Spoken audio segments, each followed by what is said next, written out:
Alright guys, so this is the last part of the notes we're going to take on the video. I'm just going to go through one example of using the whole limit process, or sometimes it'll say definition of the derivative, to find the derivative. Keep in mind that when we're finding the derivative, actually we're finding a function that gives us the slope of the tangent line at any point along this curve. So we already know that this is a cubic function and there's a curve, maybe something like this. And what our derivative, I don't like you to lose track of what you're finding, is at this point, maybe at x equals 3, comma, whatever, what the derivative does is it gives you the slope of that tangent line at any point, in particular at 3, or I could even have done it over here. It doesn't matter. Jordan, please call attention to 139.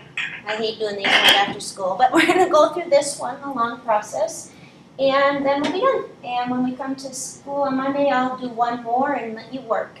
So here's my function, f of x equals x cubed plus 2x minus 3. We know it's cubic.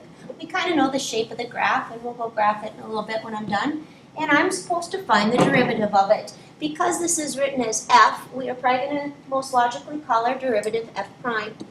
And I don't like to have you memorize the process. I kind of would like you, again, just to sketch out that curve on the side. And remember, we're at x, f of x, and another point, x plus h, and f of x plus h. And kind of create that every time that you do one of these. Say, okay, the slope is change in y over change in x. So my derivative is the limit as h approaches 0 of f of x plus h minus f of x, change in the y's, over the change in the x's. But when I do x plus h minus x right here, I end up just getting that h on the bottom. So this is the setup every time. And I would say till you get really comfortable with it, have that be your first step. So I need to put x plus h into my function as the input. So it's going to go in there and get cubed. It's going to get multiplied by 2. I'm going to subtract 3 from it, and then I'll remove f of x. So we're going to go do that. And it looks kind of messy for a while. So I've got my limit as h approaches 0, and I'm going to have x plus h cubed. It's going in as my input right here, plus 2 times the input, which is x plus h. Again, it's kind of confusing when your input's labeled x and we're putting a function that has x in it in. So sometimes I tell people, think of this as f of I equals I cubed plus 2i. So you kind of know it's what's ever going in there. And I've got minus 3. And then I've also got to subtract, and I would put solid brackets here. So there's my f of x plus h. I'm writing another color right here. Just did that. Now I need to subtract, oops, right here, f of x. And f of x now, my input is going to be the x. So it's going to be x cubed plus 2x minus 3. X cubed plus 2x minus 3. It's moving into the other problem, but that's okay. We'll just put this one someplace else on Monday. And then that whole function is over h. Now this needs quite a bit of cleanup here. I'm going to move over here. Generally, when you're doing like a quantity to the 3rd power or a quantity squared, you might want to do that work off to the side. Or if you remember the pattern, I'm not going to spend time doing that. If you, well, I remember the pattern of it, so you might want to, FOIL that, and then when you're done, multiply it by another x plus h. But I remember, because I taught it last year in advanced math, the binomial theorem, which uses Pascal's triangle, that kind of tells you how to expand these. If you remember that, it saves you a little time. So I'm going to drop my limit for a while, and I'm going to allow you to do that. We'll insert it again at the end, just so I'm not rewriting it all the time. So I'm going to be doing x plus h cubed, which is x cubed plus 3x squared h plus 3xh squared plus h cubed. And you might be going, well, how does she know that? Well, if you don't know that, you need to multiply all these out. You need to FOIL and then multiply by that binomial up here on the top. But I'm going to give you a little quick reminder of the binomial theorem that says, that third row of Pascal's triangle goes 1, 3, 3, 1. And then our exponents on the x are decreasing by 1, and on the h's, they're increasing by 1. If you don't remember that, you just got to do it the long way. Okay, then I've got my minus 2x plus 2h These get really, they don't get difficult, they're just kind of messy. You gotta watch every sign and every little detail to it. Then I've got to subtract all of this, so I'm gonna just try to be careful not make a sign error because it's the end of the day and I'm kind of sick of math. So that is my whole entire top, and the whole blasted thing is over h. Now I'm gonna clean it up. And this is where it'll start to kind of collapse into a nice answer. I've got an x cubed here and a minus x cubed here. I've got a minus 2x here, and actually that should have been a plus. I've got a plus 2x there, and a minus 2x there. I've got a minus 3 and a plus 3. So you can see a lot of this is going. One trick of the trade is we need to get that h to cancel. So kind of know that you're going to be getting rid of a lot of stuff, and everything that's left is probably going to have an h in it that you can pull out.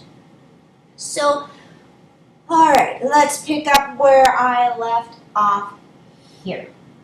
I've got on the top, I'm going to pull out the h, which is going to leave a 3x squared plus a 3xh when I pull it out of this term, plus an h squared when I pull it out of this term, plus a 2, and that's going to be all over h. And these are going to cancel.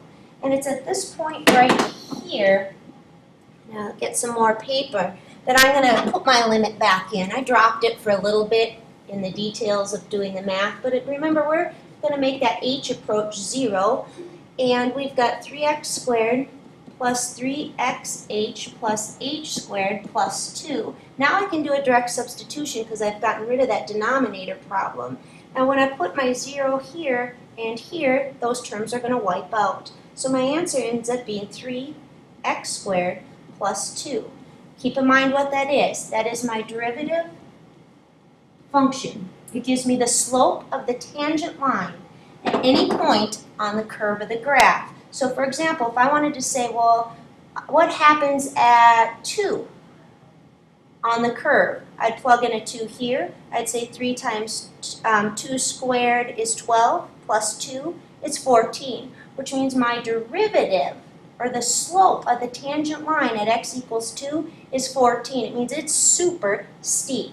Now, it's all good and fine for me to tell you that, but I would actually like to take and show you that. And last thing I'm going to do here is let's go show you that on the graphing calculator. And then you should really use these and get used to the key pushes on them, because this is one of the 4 things you are allowed to use a graphing calculator for in the AP exam, is knowing how to calculate a derivative. So let's go take a look. It says for both functions, find the slope of the tangent line to the curve at 1. Well, I'm not even going to graph it right now. We just said that our derivative function gives us the slope of the tangent line at any point on the curve is 3x squared plus 1. So before I go to my graphing calculator, because I'm doing it at x equals 1, I'm going to be doing 3 times 1 squared plus 2. So the slope of my tangent line at 1 is going to be a nice 5. What does that mean? Let's go graph it, and then I'll be done. So I'd like you to take out your graphing calculator, and I have mine back here somewhere, I think. So while you're finding yours, I will put mine up. There it is. All right, so what we're going to go do here, I'm going to clear what I have on there, is let's go enter, first of all, the original function we were given. It was a cubic. It was x to the 3rd power plus 2x. And, oops, sorry, the new operating functions, I always forget to. I'm going to clear that off.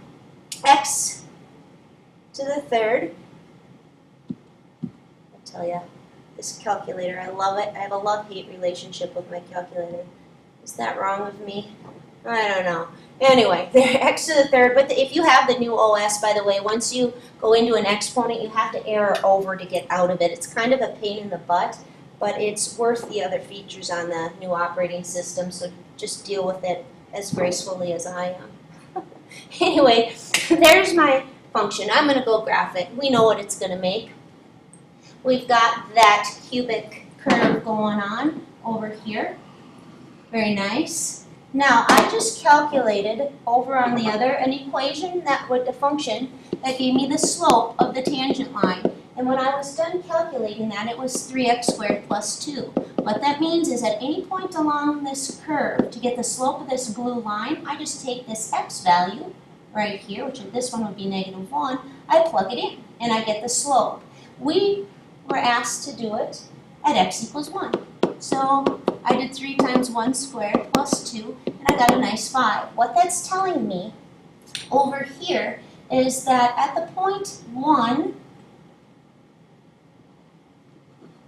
on the x-axis, this line has a slope of 5. Let's make the calculator verify that for us. And again, I told you where that was in the previous video.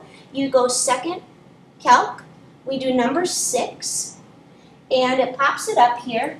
And I want to calculate when x is 1, it said. So I'm just going to enter a 1 right there, and I'm going to hit enter, and it's going to say dy dx. And again, this is just another notation. We said it could be f prime of x, we said it's y prime of, we said it's dy dx. There's lots of different notations for a derivative, and your calculator's notation is dy dx. And look what it says. Now there's a little round off here. It's 5.0, it's 5. And that's what we got numerically.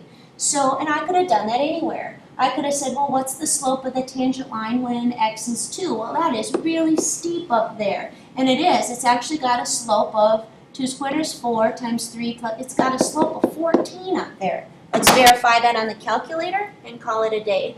So, again, if I go second calc, just so you trust me here, and if I say, well, what happens when x is a 2 for my derivative, and I hit enter, there it is. dy dx, or the slope of the tangent line, is 14. So that's all I have for you today. When we come in on Monday, we'll do that next example, which is just a beast, and I don't want to do it today because I want to go home. Dang it, it's Friday. So you guys have a great weekend, and we will see you on Monday. Peace out.